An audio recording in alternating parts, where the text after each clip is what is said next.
Nosso evangelho de hoje é Marcos 1, de 29 a 39. Naquele tempo, Jesus saiu da sinagoga e foi com Tiago e João para a casa de Simão e André. A sogra de Simão estava de cama com febre e eles logo contaram a Jesus. E ele se aproximou, segurou sua mão e ajudou-a a levantar-se. Então a febre desapareceu e ela começou a servi-los. À tarde, depois do pôr do sol, levaram a Jesus todos os doentes e os possuídos pelo demônio. A cidade inteira se reuniu em frente da casa.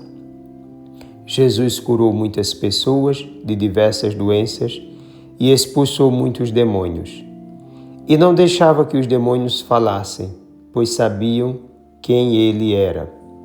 De madrugada, quando ainda estava escuro, Jesus se levantou e foi rezar num lugar deserto. Simão e seus companheiros foram à procura de Jesus. Quando o encontraram, disseram: "Todos estão te procurando." Jesus respondeu: "Vamos a outros lugares, às aldeias da redondeza. Devo pregar também ali, pois foi para isso que eu vim."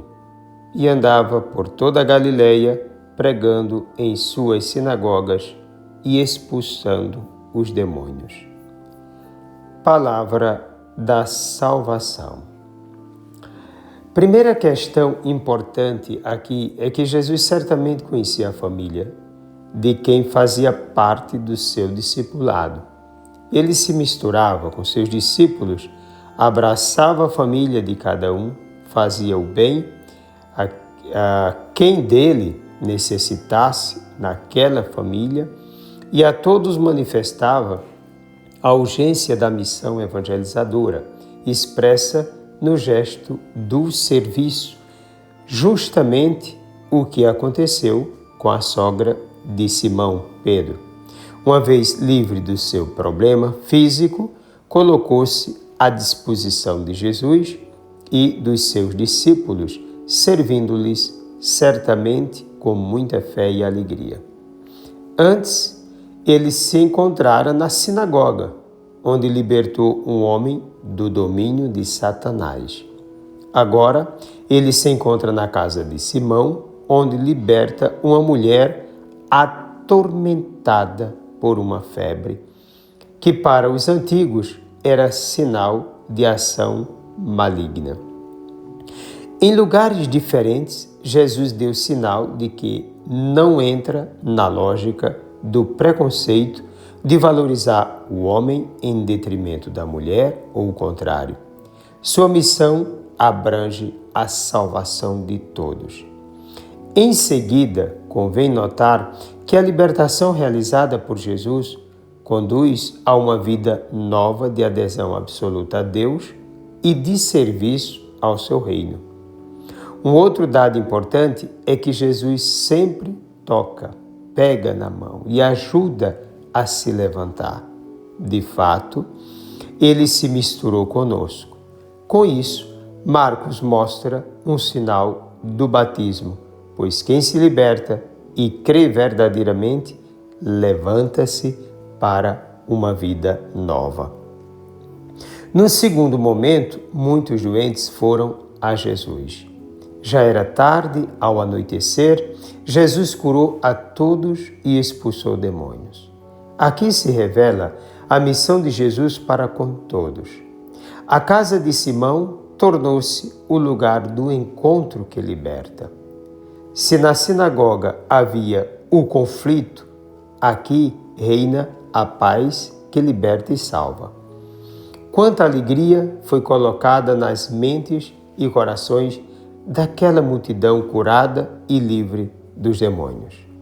A casa de Simão é sinal da igreja, que deve ser o lugar vivificador da fé, propagador da esperança e salvífico no amor e na verdade. A igreja, grande família dos filhos de Deus, deve expressar a doação verdadeira de Cristo, ser serva a serviço do servo, para o bem do povo de Deus e daqueles que desejam uma orientação e um acolhimento verdadeiro, uma vez que ela possui o mesmo poder de sua cabeça. A Cristo se identifica como seu corpo, com ele forma um todo. A Igreja é inseparável de Cristo. Então, esse dado é importantíssimo. Depois, lembrar que a Igreja não é aquele lugar frio, isolado, aquela instituição distante do acolhimento. Daí, hoje, essa imagem na casa de Simão, uma ideia familiar. A Igreja de Cristo é família. Faz aqui uma certa oposição ao que aconteceu na sinagoga, que lugar frio, depois que da admiração eles queriam outra coisa, né? Jesus Cristo se revela, mas na cabeça de quem lidera ali havia outros objetivos.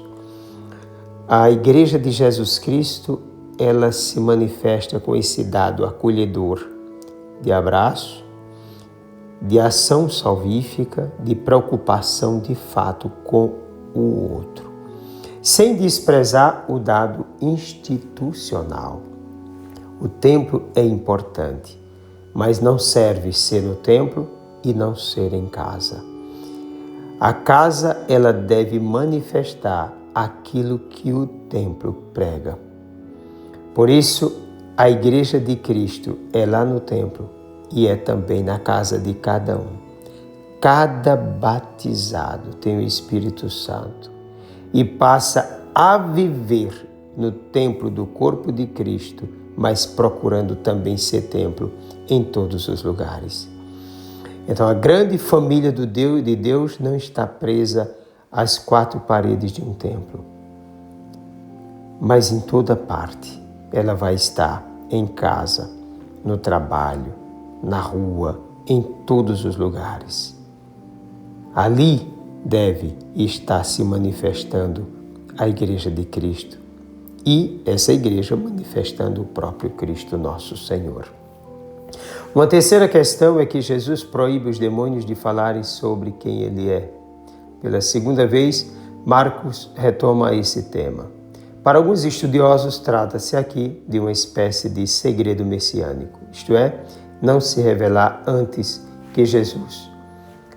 Não se revelar antes que Jesus, que Ele é o Messias, uma vez que poderiam interpretá-lo de forma política, prescindindo daquilo que Ele é verdadeiramente.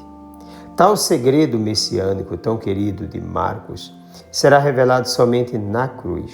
Por outro lado, é possível perceber que os demônios são mostrados no texto como quem está perdido, como quem perdeu uma guerra, como quem está em retirada porque chegou o verdadeiro guerreiro, alguém verdadeiramente forte e absolutamente poderoso. Jesus não só os expulsa, como também os impossibilita de falar alguma coisa sobre ele. Ora, calar o outro é sinal de autoridade sobre ele. Depois, não são os demônios que devem dizer quem é Jesus, mas o Espírito de Deus, que é o Espírito da verdade. Os demônios mentem em vista de si mesmos e da derrota do homem. Somente quem tem fé e está cheio do Espírito Santo pode falar quem é Jesus. O que aconteceu após a ressurreição. Os demônios sabiam quem ele era, mas não tinham a intenção de falarem a verdade, pelo fato de serem maus, enganadores, mentirosos e inimigos do próprio Jesus. Uma quarta questão é que Jesus sempre se retira para um lugar deserto, pois precisa ficar sozinho com o Pai e o Espírito Santo. A oração é o momento de ficar com Deus e todo para Deus.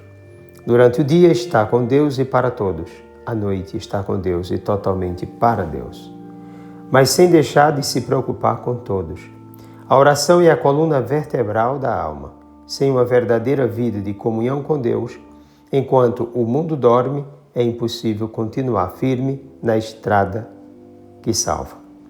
Jesus revela aos seus a importância de serem completamente voltados para o Pai, absolutamente decididos na oração e firmes no propósito de jamais se afastar da contemplação de Deus. Somente assim o discípulo encontrará forças para a continuidade da árdua missão evangelizadora que deve chegar a outras aldeias, isto é, a outros povos, nações, a toda a humanidade. Como disse o próprio Jesus no seu mandato, Marcos 16, 15, Mateus 28, 19, ide por todo o mundo e pregai o evangelho a toda criatura. Jesus é tentado pelo diabo a se deixar conduzir pela popularidade. Na primeira vez que os discípulos falam com ele, já manifestam suas fraquezas, ignorância e instrumentalização do mal, mediante uma forma de pensar presa aos ditames mundanos. Como disseram, todos estão te procurando.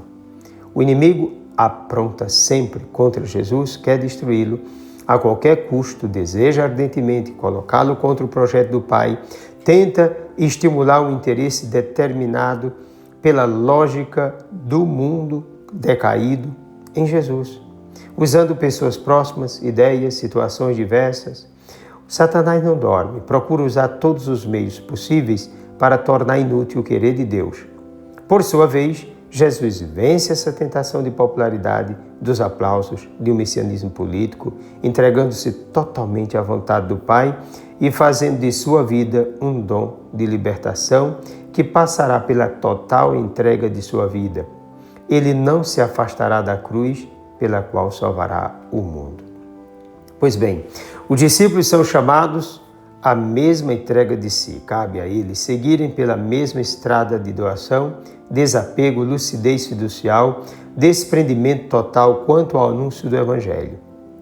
Diz o texto claramente: ai de mim se eu não evangelizar. 1 Coríntios 9,16. É São Paulo, nesse seu desejo de fazer chegar a todos essa palavra. O Evangelho deve ser pregado com liberdade, mesmo sendo escravo de todos, não em vista de si mesmo, não por glórias do mundo, mas por obediência à vontade de Deus, que torna cada discípulo um verdadeiro instrumento da salvação por ele oferecida em Jesus Cristo. A gratuidade da missão é característica própria da ação de Jesus Cristo entre nós. Os discípulos devem agir de tal modo que a palavra privilégio seja banida da linguagem deles, como se fosse uma praga satânica. A única honra procurada pelos que se entregam a Jesus e a sua missão é justamente a de ser discípulos dele, servos por amor. Desça sobre ti a bênção do Deus Todo-Poderoso, Pai, Filho e Espírito Santo. Um forte e carinhoso abraço.